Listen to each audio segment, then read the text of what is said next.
Saudara-saudari terkasih, apakah saudara sudah memulai hari ini dengan penuh sukacita dan punya niat untuk berbuat baik meskipun kecil? Semoga Tuhan memberkati niat baik saudara. Mari kita hidup sepenuhnya, karena hidup itu luar biasa. Tuhan meminta kita satu hal saja, supaya kita saling mengasihi. Seperti Tuhan Yesus mengasihi kita. Tetapi rupanya permintaan itu menjadi kunci kehidupan kita. Dengan mengasihi sebetulnya kita kembali ke fitrah. Karena kita diciptakan sebagai kasih, serupa dengan Allah sendiri. Maka dengan mencintai kita menjadi diri kita yang sebenarnya. Dan itu membebaskan dan itu membahagiakan. Karena kita hidup sesuai dengan tujuan kita diciptakan. Tetapi terutama dengan mengasihi itu, kita hidup di dalam Tuhan. Karena Tuhan adalah kasih. Barang siapa mengasihi, dia tinggal di dalam Allah, dan Allah di dalam dia. Dan ternyata ketika kita mengasihi, kita mengalahkan segala kekuatan yang lain. Termasuk semua kekuatan jahat, termasuk semua kekuatan kebencian. Karena dengan mengasihi, kita nggak bisa tidak mengasihi.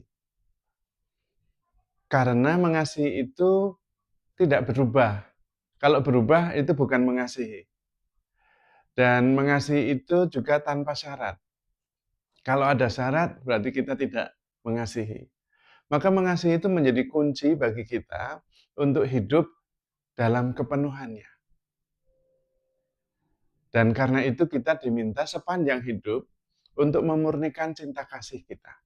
Itu tujuan hidup kita. Entah Anda menikah, entah Anda menjadi biarawan-biarawati, entah Anda menjadi anak-anak, mencintai itu, memurnikan cinta, itu adalah tujuan utama kita. Karena dengan cara itulah kita menikmati kehidupan ini. Ketika kita bisa hadir sepenuhnya dalam kesadaran penuh dan untuk orang lain, bukan untuk diri kita sendiri, pada saat itu kita mengasihi. Tidak harus dengan kata-kata. Tidak harus orang lain tahu. Tetapi hadir sepenuhnya untuk yang kita hadiri, itu kita mengasihi. Tidak harus berarti juga kepada seseorang, tetapi juga kepada binatang, kepada tumbuhan. Ketika kita hadir sepenuhnya menyirami tanaman, itu kita sedang mengasihinya. Karena mengasihi berarti I am here for you. Dan itu berarti kita harus hidup sepenuhnya, sadar penuh, hadir penuh, dan bukan untuk diri kita sendiri. Pada waktu itu kita juga pada saat yang sama kita sedang menyangkal diri.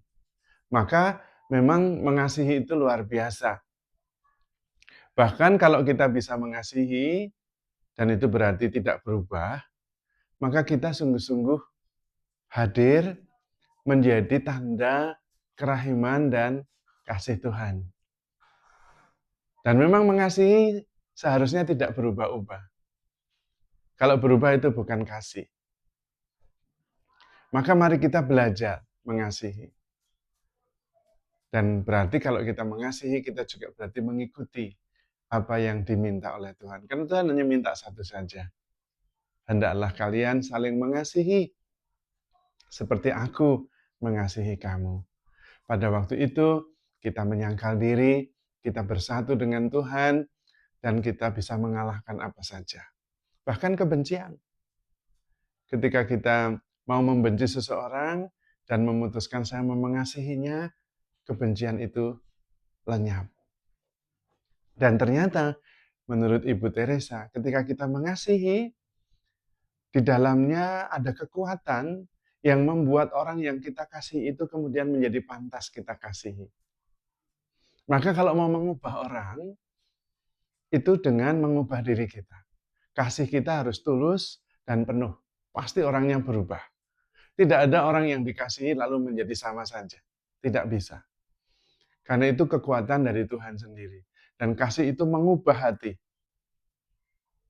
Maka jalan perubahan untuk orang yang ingin kita ubah adalah mengubah diri kita. Kita hidup atas dasar kasih, kita digerakkan oleh kasih, dan kita hadir sepenuhnya dalam kasih. Itu pasti akan mengubah.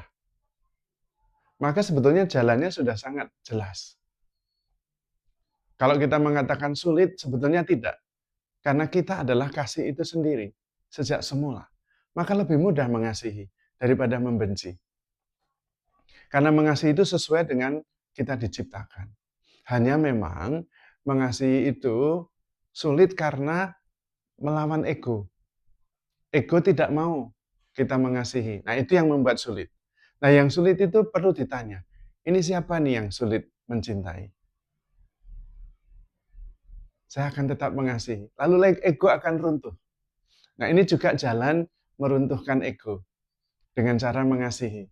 Karena mengasihi itu berarti memindahkan pusat hidup kita kepada orang yang kita kasihi, atau kepada hewan yang kita kasihi, atau kepada tanaman yang kita kasihi, atau kepada Tuhan yang kita kasihi. Nah, pada waktu itu ego runtuh, ego hilang. Pada waktu mengasihi juga pikiran tidak bekerja. Karena pikiran kemudian masuk di dalam kehendak dan tindakan mengasihi. Karena kalau mengasihi masih dengan pikiran, itu berarti hitung-hitungan sebetulnya. Karena di dalam pikiran, pikiran tidak dimaksudkan untuk mengasihi. Pikiran dimaksudkan untuk survival. Tetapi kasih itu seluruh diri kita, bukan hanya pikiran kita. Ya tindakan, ya kehendak, ya perasaan, ya pikiran. Tetapi pikiran bukan lagi menjadi pemimpin yang dominan, tetapi menjadi bagian yang masuk di dalam tindakan kasih itu. Maka mengasihi juga bisa meredakan cengkraman kekuatan pikiran. Maka mengasihi memang menjadi jalan sangat strategis bagi kita untuk bisa hidup lebih penuh syukur, lebih penuh sukacita. Karena itu tidak heran kalau Tuhan meminta satu hal saja. Hendaklah kalian saling mengasihi seperti aku mengasihi kamu. Dan kita bisa karena kita adalah kasih itu sendiri. Dan kalau kita mengasihi, kita sungguh-sungguh menggunakan kekuatan Tuhan sendiri yang maha dahsyat. Karena Allah adalah kasih. Dan kita diciptakan serupa dengan Allah yang adalah kasih itu. Maka mari kita saling mengasihi seperti yang dipesankan Tuhan kepada kita. Maka saudara-saudari terkasih, handle yourself with care because you are love. Tuhan memberkati.